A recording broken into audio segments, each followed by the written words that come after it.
Carrie Carney.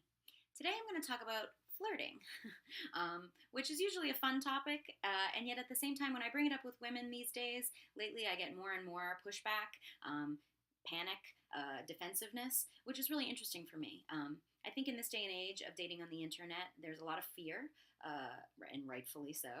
There's a lot of creeps out there, and we need to protect ourselves.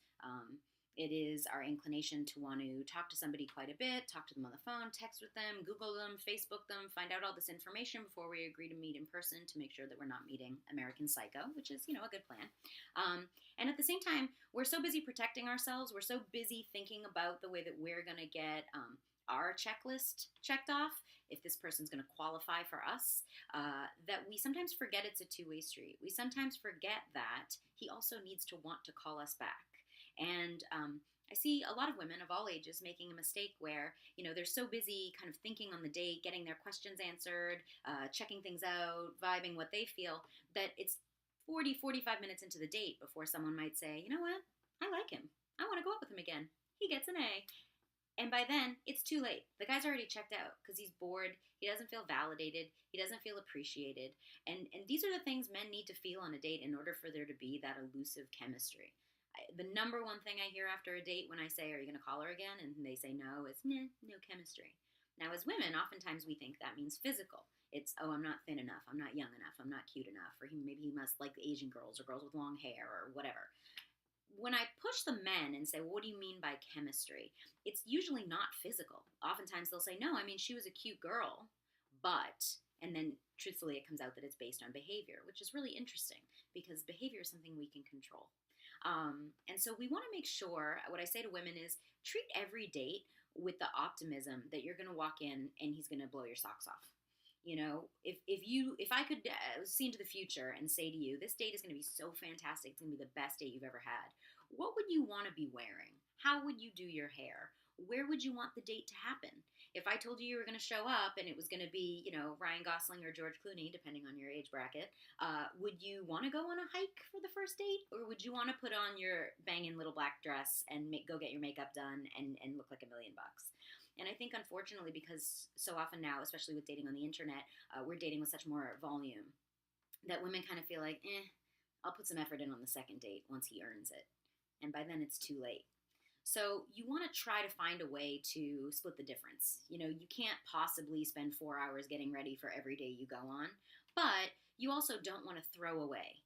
You don't want to throw away an opportunity. You don't want to say, let's meet at a Starbucks at, 10 a.m. on a Saturday because I've got a busy day and let's just meet each other, look each other up and down and see. Because if you show up and he fits the bill and you like him, if you don't have an opportunity to attract him and sort of hook him, he just won't follow up. You won't get that second call.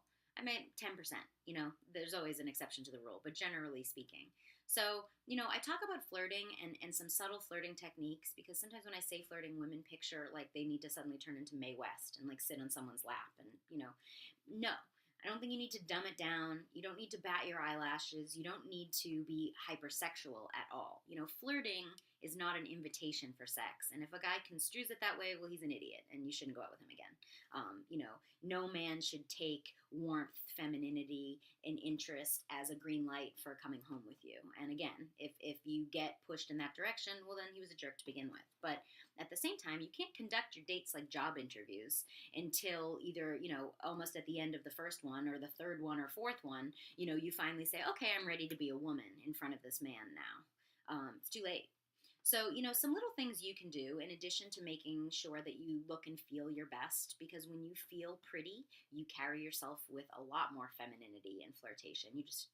Confidence. You feel better about yourself. So take care to make sure that you have some great date outfits. Take care to make sure that, you look like you put some effort in and that you care. Guys notice that. And the other half of it is just little subtle things you can do with your voice that just swing it in a certain direction. There's a big difference between arriving at a date and going, so sorry, my boss kept me late, and of course there was traffic, and I gotta pee, and here, why don't we get a table? I'll be right back, nice to meet you. It's fine. It's no great crime committed. And at the same time, the idea of walking in confident, refreshed, looking great, and striding towards someone and just saying, hi, it's so nice to meet you. What a cool place. I've been wanting to try this. Thank you. Let's get a table. Instantly, one direction, the other direction. And these little things add up. Like I said, one little misstep like that isn't going to blow apart a date, but strung together, it's the difference between a guy having a good time and not having a good time. And starting to make little kind of presumptions or decisions about who you are, which is kind of negative, she's kind of whiny. It doesn't feel good to be in the presence of someone like that. So you want to mind your manners. And the other part of it is don't be afraid to appreciate a man. Sometimes it can feel really vulnerable to put yourself out there, to simply say something like, "Oh, you're handsome," or "You look great," or "Oh, you're funny," or just a little bit of a give to let him know that he's doing something right, that it's going his way. That will make him feel masculine. It will make him feel validated, and that's when men start to show their chivalry. They start to get more stereotypically masculine. That's when they're putting a little more thought into it. They're standing up from the table. They're pulling out your chair. They're saying, "Can I get you anything else?" If they feel like no matter what they're doing, you're sitting there with a poker face on and they can't tell if you're happy or pissed, eventually they're just going to say, "Screw her, I don't care," and they're going to kind of check out. So you want to make sure that you're doing little things along the way to just let him know that you're present, that you're engaged in this process, and that you're having a good time. There's nothing stronger if you're laughing, if you're telling stories, if the date's going well, to just say to somebody, "You know what? I'm having a lot of fun. Thank you. This is the best date I've gone on in a long time," or something like that. That instantly sort of takes someone aback. You can say to a man, you can compliment a man's appearance without saying something cheesy like, "Oh, you have beautiful eyes." You can say, "You look great, great jacket." Or, "Oh, wow, you don't look your age." Just something like that, because they're insecure about their appearance the same way that we are. And there's little things like that that just, drop down that wall just a little, let in a little bit of vulnerability. The worst thing that happens is you tell a guy he looks great and he doesn't call you again. The world's not going to stop turning. But I cannot tell you these days how many men say to me, "Yeah, I liked her. I think we had a good time. I couldn't tell if she liked me at all." I mean, that's like probably 70-80% of the dates that I hear about. So women are disconnecting more and more with showing their interest. And they're starting to put all the responsibility on the men, saying, "Well, if he likes me, he'll call me." We forget that sometimes we have control over part of that. Can't control whether we're someone's physical type.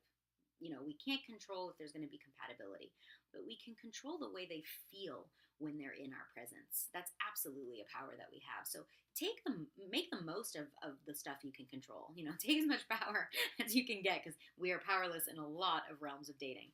But that's one of them. So don't be afraid to flirt. Don't be afraid to touch his arm and say thank you. Don't be afraid to acknowledge when he does something right or something that pleases you. And that will overtake the date, and it's like a snowball rolling downhill. If a man walks away from a date and he's laughing and shaking his head and remembering something funny you said and he feels good in his body, 98% of the time he will call you for a second date. If a man is confused or thinks he might be rejected and he can't tell, and then he starts going over certain things or your body language on the date and going, it's a checks and balances. Well, she did this that was good, but she didn't seem to like that, da da da da. Oftentimes he'll just come to the conclusion that it's not worth the try, and he'll move on to some other girl online or at the service or at the bar or whatever. So just remember, practice that. Have fun with that. Remember what it is to appreciate men rather than to fear men or be suspicious of men. And then you will become the kind of woman that men really respond to.